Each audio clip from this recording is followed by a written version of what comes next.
Okay, so this is section 4.6, number 3. What we're doing in this section is looking at two variables at once. So in this case, we have this table that shows the amount of time spent studying and then a score on an exam, okay, for 15 students. So we have a sample here of 15, and we have recorded information for two variables. Okay. So what we're going to do to begin with is enter this information on our calculator. So I'm going to hit Stat, and I'm going to hit Edit. And you can put it in any two lists. I'm just going to put this in L1 and L2.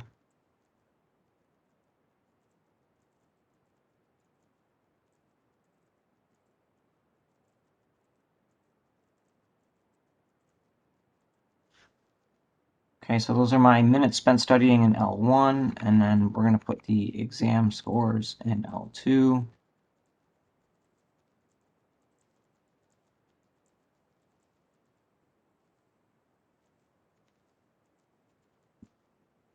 Okay, this next thing that it shows you in the homework question, and this is the type of thing that you'll see on an exam too, this is to make sure that you've entered the data correctly. We don't want to be getting wrong answers because, you typed 47 instead of 74 or something like that. Okay, so this is how to check and make sure that we've entered everything correctly. So if I go to Stat, and then we go over to the Calculate menu, and I go down to two variable statistics, two varstats. Okay, I have my X list in L1 and my Y list was L2. Good, no frequency list. I hit Calculate. Okay, this says that the sum of X times Y should equal 54,180. So I scroll down till I find that sum XY. Here it is. And I have 54,180. So I can be pretty sure that I did not make a typo. Okay, if that doesn't read exactly, then one of your lists has a typo in it, and you need to go find that, or all your answers are going to be wrong. Okay, so that's just checking to make sure that we've entered everything correctly. Now what we want to do is find the linear equation that best fits this data.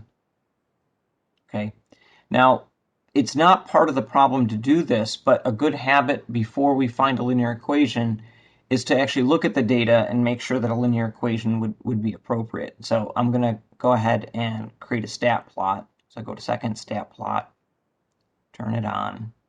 Okay, and this first one is a scatter plot. That's what I want to look at.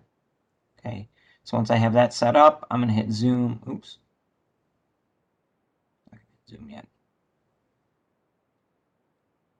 Okay, hit graph first, and maybe not see anything, and then hit zoom, and either hit 9 or go down to number 9 and hit zoom stat. Okay, so there I can see my scatter plot, and I can see, well, a line is going to give me at best a general trend. It's not going to be a close fit to the data. Okay, but we can go ahead now and have our calculator compute that line that fits best. Okay, so the way we do that is we go back to hitting stat again and go over to the calculate menu, and we're going to go down to this linear regression, linreg ax plus b. So my X list is L1, my Y list is L2. This frequency list should be blank store reg EQ. That stands for store the regression equation. Your calculator is going to compute it, and if you want, you can make it automatically store that for you. I'm just going to show you how to do that and what that does for you. It's not really important or necessary, but it can be a little bit helpful. So what I want to do is store this as one of my y equals equations. So I'm going to hit the variables button and go over to y variables, and I want to store this as a function, and I'm just going to put it as my first function, y1. Okay. So now this says, okay, now we have ax plus b, where the slope a is 0.2388, and the intercept b is 61.599. Okay. Because I hit that store regression equation, if I go back to my graph now, it will draw the line through it. Because I hit y equals, I can see that that equation that I computed is already entered in as y1. That's what that store regression equation does for me. It just enters that for me, and it keeps all the decimals, so I don't have to type a bunch of decimals or worry about rounding or anything. Okay. So now we're going to type our equation in here in the form y equals mx plus b. Okay, and it says to round to 3 decimal places. So I'm going to type y equals, and then my slope was 0.2388. That rounds to 0.239. So I have 0.239 times x plus, and then I'm going to go over to my intercept 61.5990. So that's going to stay 61.599.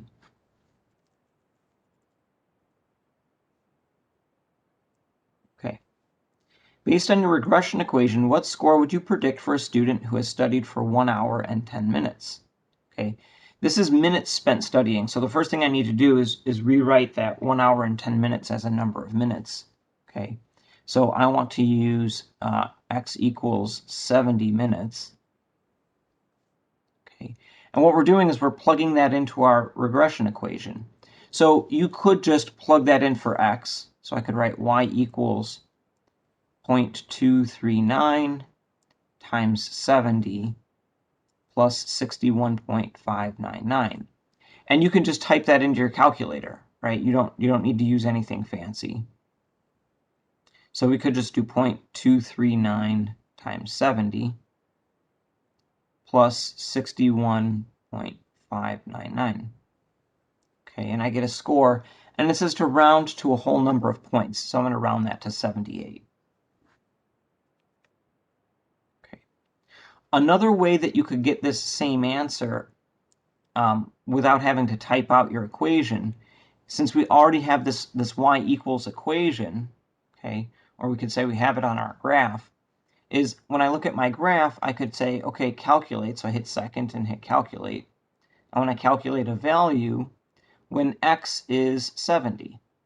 So I just plug in that x value, and it computes the y value for me, 78.316982. This is slightly different from the one we just calculated because I used rounded values for my slope and intercept. And this is using all of the decimals that we had computed originally. Okay. And it also gives me a nice visual. I can see where that is on the graph. Okay, but we get to the same spot.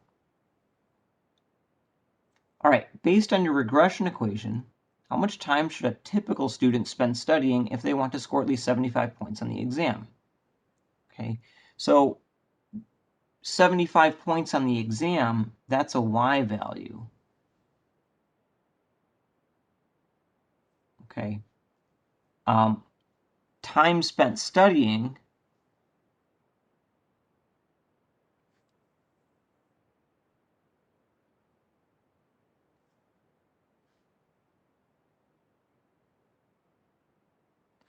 that's an x value. So this question is asking me, if I just rewrite it, based on my equation, what's the x value? So find x when my y value is 75. Okay. Now, for most people, it's not your habit to write while you're reading. But when you're reading through a math equation like this, or a math problem like this, it's very helpful to translate this stuff into your symbols as you go. And if I say find x when y is 75, then it becomes a lot easier to know what to do next. Say, okay, I have my equation, y equals 0.239x plus 61.599, and it says find x when y is 75. So I say, okay, replace the y with 75.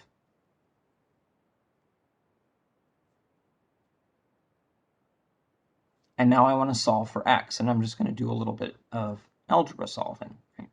So let's start by subtracting 61.599 from both sides.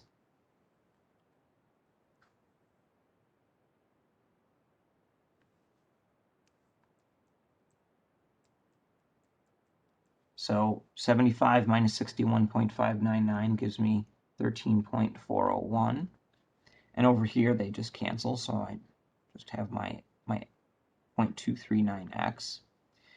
Since this is being multiplied by x, the way to get x by itself is to divide and get rid of it.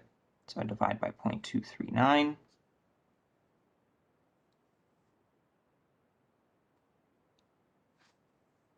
Okay, so when I take 13.401 and divide by 0.239, I get 56.0711. It says round your answer up to the next full minute. So it takes me just over 56 minutes. 56 minutes is not quite enough, so I'm going to round up to 57 minutes.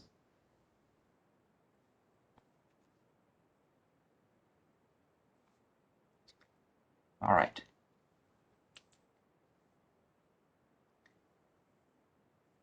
Any questions on this one before we move on to number 4? I got a really high number when I did what you had.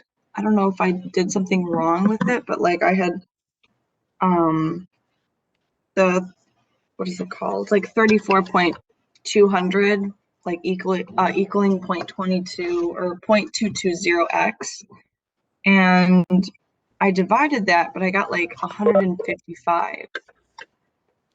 Well, if you have slightly different numbers, that might be okay.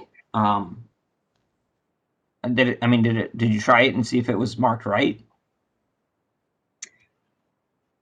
Oh, I forgot its whole number. Okay, that makes sense. Didn't read. Okay. Yeah, so it's randomly generating some of this data, and you might just get one where the time spent studying is much higher. You might get a line that's just sloped up more. Oh, okay, that makes sense.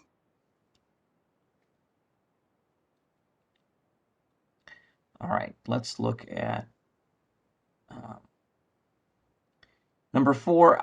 I think this is going to work pretty much the same way. So once we get one of them down, then the other one won't be too bad. So I'm gonna go through this one a little bit more quickly, but we'll go through a second one because I think it might help. So we have this table of data, right? We have our two variables, the number of full days of hiking and the miles hiked. So we're going to start by entering this data into our calculator. So I hit Stat, Edit. I'm going to clear out the old lists. So I'm going to go up to L2 and hit Clear. Okay, go up to L1, press Clear, Enter. And then I'm going to enter the data.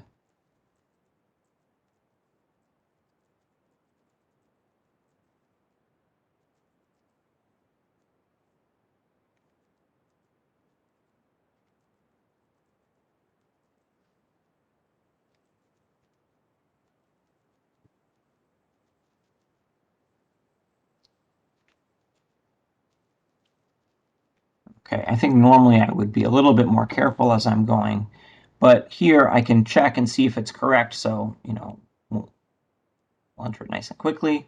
Stat, calculate, two variable statistics, L1 and L2, good, calculate. And let's go down and look at that sum xy. 65,672, 65,672. I say fantastic. That means that I entered my data correctly. So we're ready to actually start the problem. Okay. Let's obtain a linear equation for this. And again, I'm going to go through that extra step where I look at the scatter plot. I'm going to hit graph. Now, this has my old line in there. So if I hit, zoom stat plot, I'm going to see a line that doesn't fit my data at all. That's just from the last problem I did. So if I want to get rid of that, I can just hit y equals and clear it, or I can just leave it for when it gets replaced later. Okay, these data points seem to fit a line much better than the last one. So let's go ahead and take a look at that. To compute the line, I hit stat, calculate, linreg ax plus b. My x list is L1, my y list is L2. And again, optionally, if you want, for store regression equation, you can go to variables, y variables, function, y1. And that way it'll store this equation for you. Okay, but I'm just going to go ahead and write it down right now.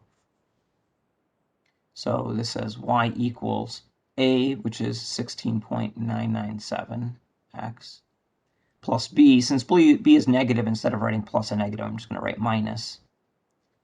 So I have 19.87 2, and when I round it stays to that 2. Okay, so that's my y equals equation.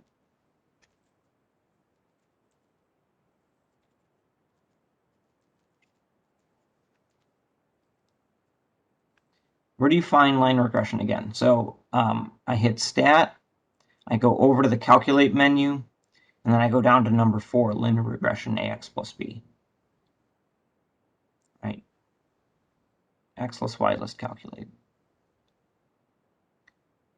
Okay, and now it should show the line on my graph if you hit that store regression equation. If you skipped that, then it won't show the line. If you wanted the line, you'd have to type it in manually in the y equals.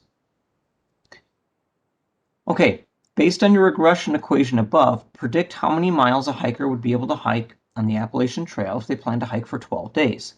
Okay. So once again, what I'm going to do is translate this as I go. So predict how many miles a hiker would be able to hike. Miles hiked is y.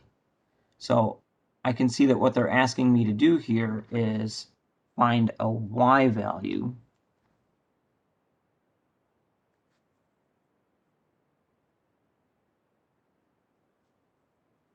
Okay.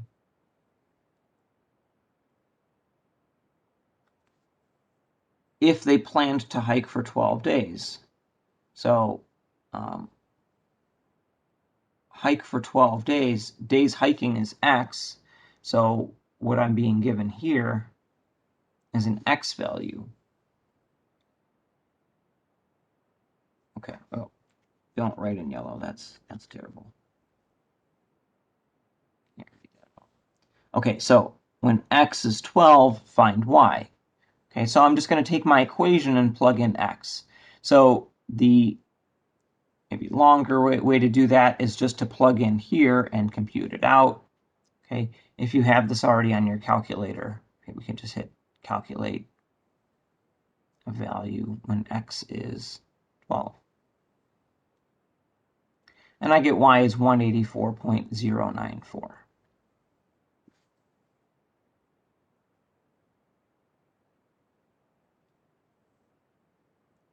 Okay, round your answer to the nearest full mile, so I'm just going to round to 184. I don't have to round up.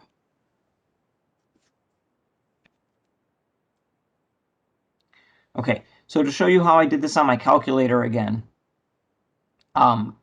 when I did the linreg ax plus b, I stored my equation. So I hit variables, y variables, function y1. And what that did is it not only gave me the equation, but it stores the equation as y1. So now when I look at my graph, I can see that line, that's my regression line, right? That's this equation. And if I want to plug an x value into my equation, I can hit second and hit calculate. I want to calculate a value on there. So I just do this first one, value. And I plug in an x value. We have an x value of 12. So it shows me the point on the graph, and it says when x is 12, y is 184.09425.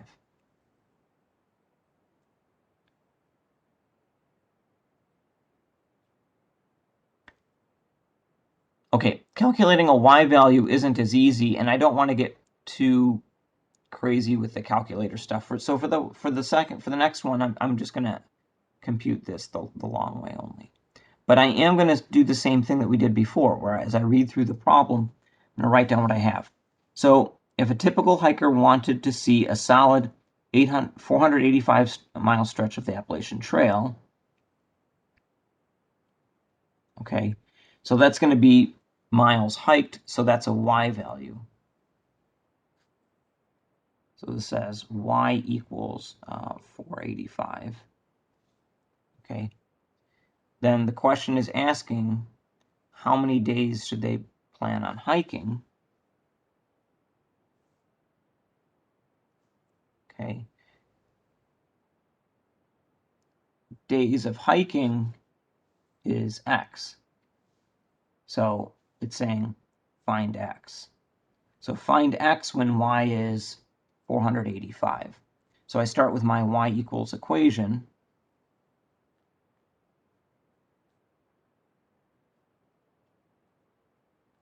And it says find the x value. That's what I'm looking for when y is 485. So I replace the y with the 485. And now I'm going to do a little bit of algebra to solve for x. So we're going to start by adding this 19.872 to both sides.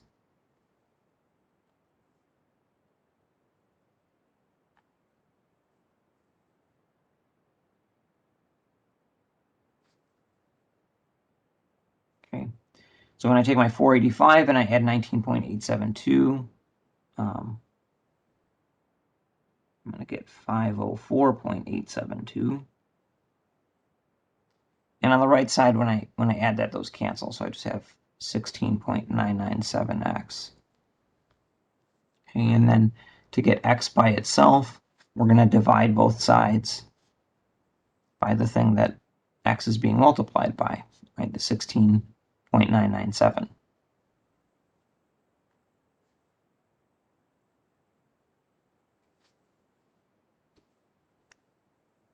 So 504.872 divided by 16.997, and I get 29.7035.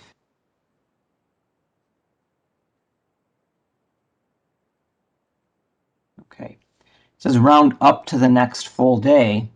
The idea is that 29 days wouldn't be quite enough if I wanted that full 485-mile stretch, so I would have to take at least 30 days.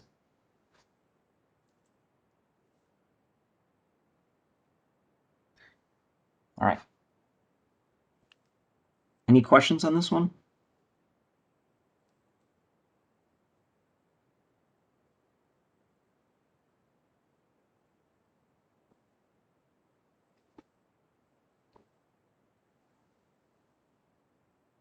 Okay, 4.5, numbers 13 and 14.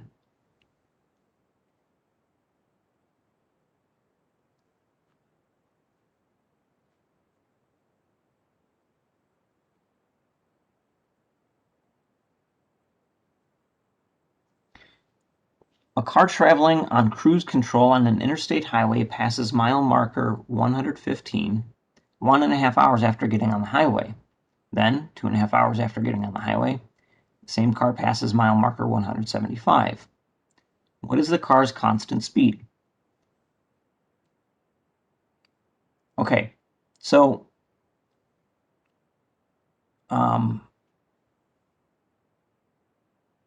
one of the ways to organize this is to look at our information, these 2 points in time.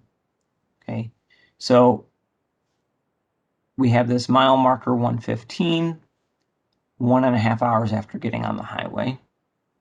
Okay, so the 2 pieces of information that I have are mile marker, and I have time on the highway.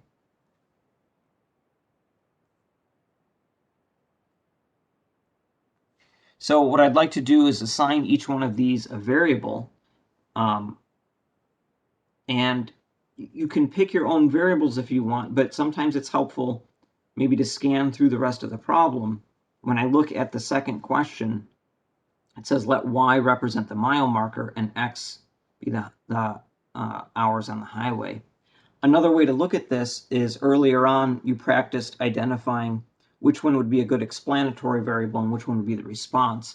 And usually time is a good explanatory variable, right? It's an independent variable. So the time you spend on the highway, it doesn't matter how far you go, right? Like your time on the highway is your time on the highway, okay? And then how far you get sort of depends on how long you've been driving. It also depends on other things like how fast you're going. Okay, so we want this time on the highway to be our independent variable x and our mile marker to be y. So then if I look at this first piece of information, we have mile marker 115, which is a y value, and 1.5 hours, which is an x value. So I can write this as a point 1.5, comma 115. Remember that we always have x first and then y. The second piece of information is 2.5 hours after getting on the highway. So when x is 2.5, the car passes mile marker 175. Okay, so what is the car's constant speed? Speed is going to be our change in distance over change in time.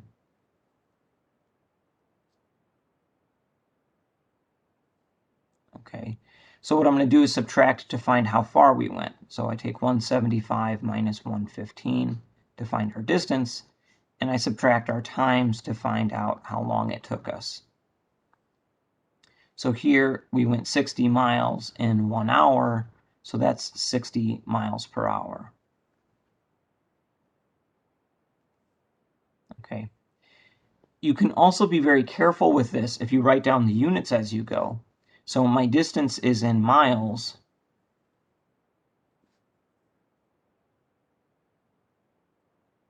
Right, so this difference is 60 miles. My time is in hours. So I have miles per 1 hour, okay? And so I know that I have my units correctly. If I had it upside down, then it would be hours per mile, and I would say to myself, that doesn't sound like speed. Okay.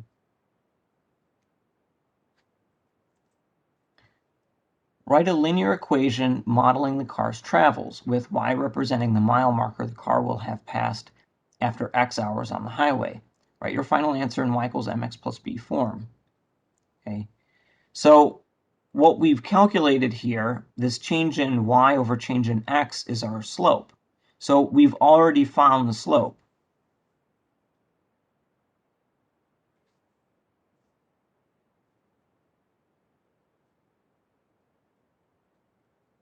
Okay, so it says you may start with the point slope form. If you recall from the notes, the point slope form looked like y minus y1 equals m times x minus x1. And the m is the slope, x and y are my variables, and then x1, y1 is a point.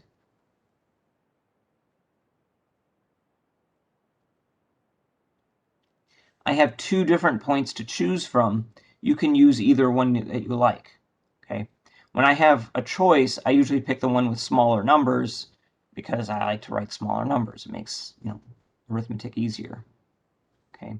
So this is going to be y minus the y value of my point, 115, equals, and then I have the slope, 60, times x minus the x value of my point, 1.5. To get this to look like y equals mx plus b, we have to do a little bit of algebra to simplify this. So I'm going to start by distributing the 60. I'll just leave the left-hand side alone for now. So 60 times x is 60x.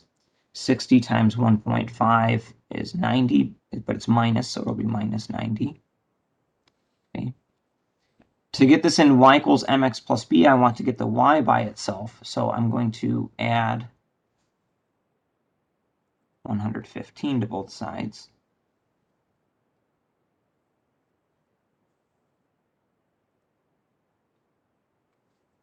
Okay, so on the left I have just a y.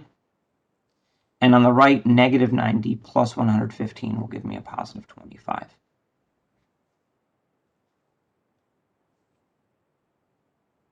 Okay. So then my equation is y equals 60x plus 25.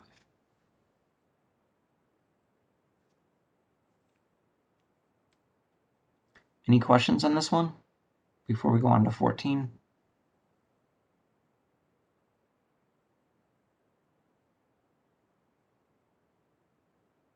Okay, so let's go ahead and look at 14. It's going to be a similar setup, we just have a different context. Okay, so the price of a certain object was $10.75 in 1992 and $18.25 in 1995. Assume that price has been increasing at a constant rate since 1990. Determine the constant rate of change of the price in your object. Okay, and once again, if I scan ahead, it picks the variables for me.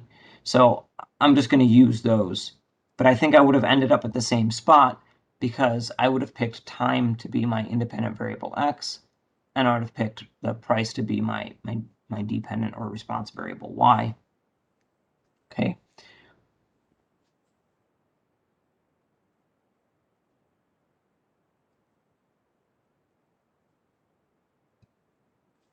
So x is going to be the years since 1990, and y is going to equal the price. Okay. So when I go through the problem again, pick out my information, we have $10 in 1992.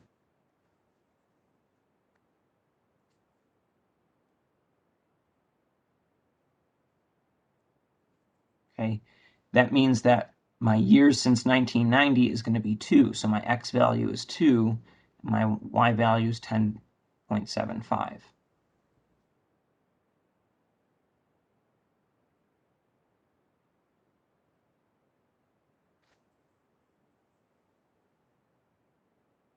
Y2.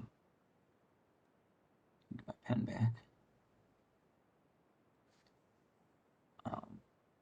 So when my year is 1992, if I subtract, I get 2 years since 1990. Yeah.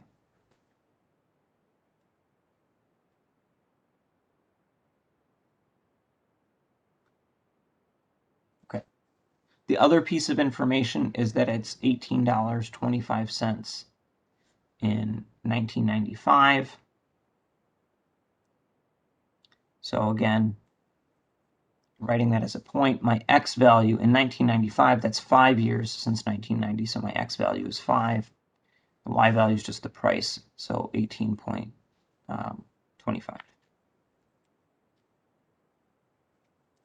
So if I want to determine the rate of change of price, how much the price increases each year, I want the change in price divided by the change in years, so that I'll get the change in price per 1 year. So my change in price, I can set up a subtraction, 18.25 minus 10.75. And my change in years, 5 minus 2.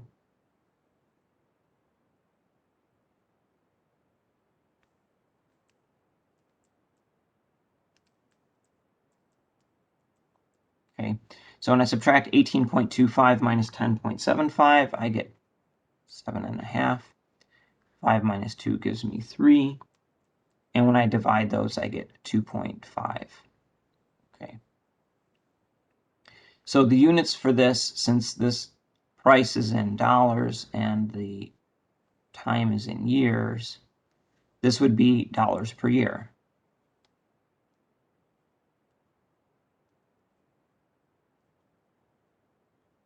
Okay, that's how much the price is increasing by. It doesn't ask us to put in the units, so we'll just put in the number 2.5. All right, now write an equation to model the price of the object over time. Okay, same idea.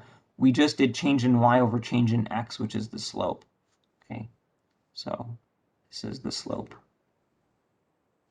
So I can set up my equation of a line, y minus y1 equals m times x minus x1.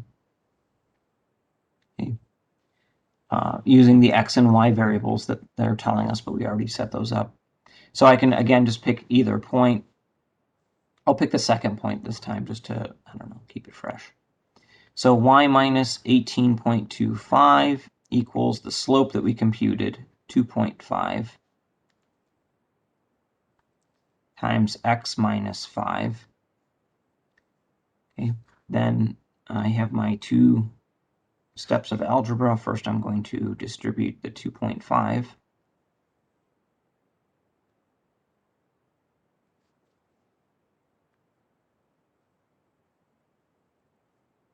So I have 2.5x minus 12.5.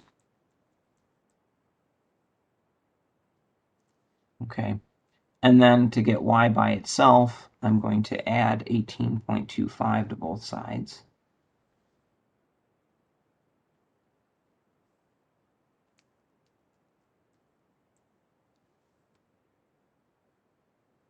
So on the left, 18.25 positive and negative cancel, so I just get y. 2.5x hangs out. Negative 12.5 plus 18.25 will give me a positive 5.75. So there's my y equals equation. Oops.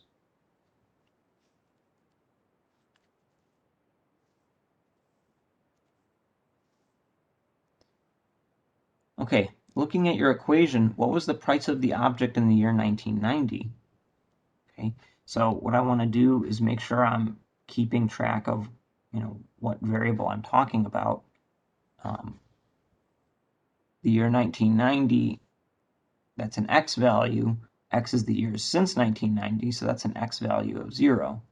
So I can look at my equation and say, well, when x is 0, then what is the price of the object? It's a y value, so find y when x is 0. Well, when x is 0, I'm just going to get 5.75. So I don't need to get too fancy with that. How much does the object cost now in 2021? Okay, so what I want to do is find out what x value is that. So I want to look at how many years that is since 1990. So we subtract. I say take 2021 minus 1990, and I get 31. But feel free to use your calculator. Don't shy away from using your calculator on this stuff. Okay, so I want to find the cost now. So I want to find y when x is 31. So I just take my equation and say, okay, plug in 31 for x to find y. Okay, so I take my calculator. I got stuff written on it.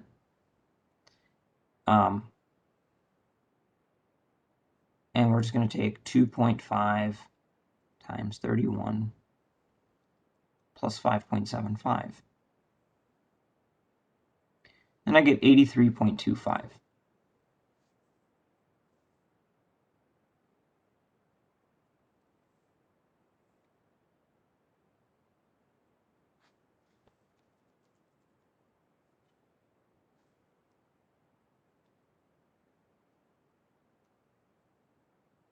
Okay. Any questions on this one?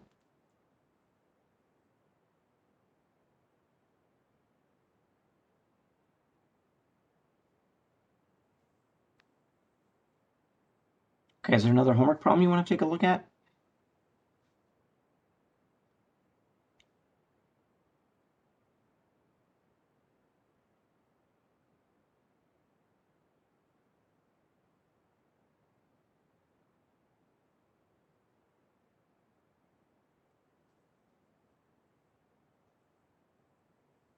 Okay, well, if not, then I think we can, head out for today. Tomorrow, we're going to do some review for exam 4, but we can certainly also spend any time on homework questions that people have questions about.